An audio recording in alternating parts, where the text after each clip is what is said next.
was a fan for Fucus vesiculosus. I'm glad I pronounced that correctly. Rory McPhee would certainly be a member. He holds a licence to harvest seaweed on the Lizard in Cornwall, where he slides among the slippery rocks, snipping and gathering the abundant marine macroalgae.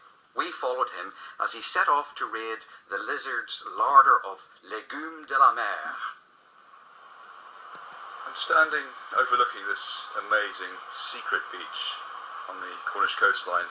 I'm surrounded by yellow flowers. Just down there is the beach with these flat rocks, and then the shingle and the pebbles, and that gives way to the green of a seaweed which we call Ulva intestinalis, and then I can see the bladderwrack, the Fucus vesiculosus, and the waves lapping around the rocks.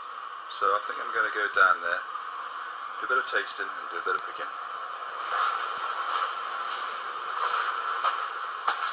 About 3 years ago, I was lecturing in marine law, and students would come up to me and say, "Rory, what's this?"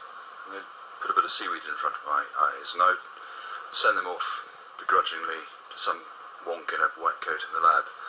And then I'd feel real bad that I was pontificating about the legal aspects of marine conservation, and really didn't know much about what was living. And that was the start of my journey.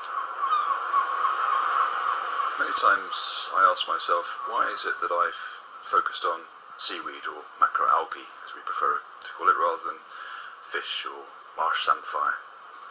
To me, seaweed is a hugely generous creature. It lines up in rows on the intertidal. There's no chaos, there's no mess. And it's as if they're all just saying, come and pick me, come and eat me. You can have seaweed pasties, seaweed salad, seaweed clam bakes. It's just incredible, the versatility of use, because the health benefits and the nutritional benefits of having seaweed in your diet are immense. Many people don't appreciate that this smelly, stinky stuff inhabiting our beaches in Cornwall is actually a medicine chest, is a food larder in its own right. There are many types of seaweed. Some people say there's about 35,000 varieties around the world. I only concentrate on 8 or 10 varieties, and each variety is different. There are greens, and there's reds, and there's browns. Some you can nibble fresh, some you can put in bread, and some you can put in your bath and get rid of those aches and pains and, dare I say it, cellulite. Picking of seaweed is governed by the moon. I have to pick at low water on what we call spring tides, which occur twice a month when there's a new moon or a full moon. So when there's a new or a full moon, I jump in my white van with my scissors and my trugs, my wellies and my wetsuit and my day-glow jacket. I try to make sure that I only drink water before I go seaweeding, that I arrive on the coast hungry. That means I can nibble the seaweed and do my own little bit of quality control. Before I start lightly cutting the seaweed, I say a little Celtic prayer, which is from the Western Isles, and that's part of what we call the Carmina Gaelica, the songs of the Gaels, and these are from pre-Christian times. And by saying this prayer, I calm myself down and I acknowledge the bounty of what the earth and the sea gives me. May the glory of the seas be thine. May the glory of the earth be thine, and may the glory of the heavens be thine. And that will allow me to thank bounteous nature and carry on fishing.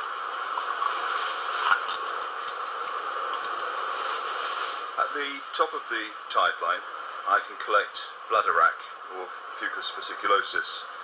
Most people know what this is. It's the seaweed with bladders, with bubbles in it, that when it's dry we like to pop.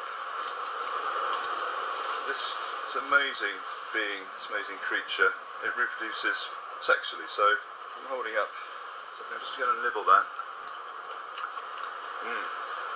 So for want of a better word, that's the sex organs of this particular algae.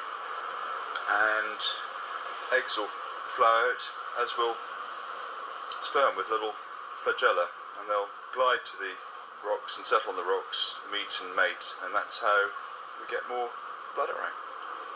And it's full of goodness. They say it's got stuff called fucoidin in it, which has the same characteristics as mother's breast milk, so that's amazingly good for your immune system. Also, at the top of the tide line, there's some seaweed called Ascophyllum nodosum, often shortened to asco or egg rack. And the cows that come down onto beaches and the sheep, they just love this. And pound for pound, this has probably got more, well, I think it's got more zinc than oysters have. It probably needs boiling up for about 10 minutes to make into a salad, but it's good enough for me at the moment. I can't stop eating it. Absolutely delicious. That's Rory McPhee nibbling the sex organs of the bladder rack. It's full of goodness, apparently. Robin, do you indulge in seaweed at all? Well, it's very interesting to hear that. I have done a little research since hearing that this was on, and the one that I'm going to try rhymes with Rory, Nori, in fact, if that's the right way to pronounce it. And I found a little recipe which is incredibly simple. I mean, it's very good for you, this stuff, so it's worth a try. It's just salad leaves with onion. I think I'd use red onion, sliced very, very, very, very thinly, with a bit of lemon juice and olive oil, and cook the nori leaves very briefly, and they start tasting like bacon apparently, and then sprinkle them over the salad.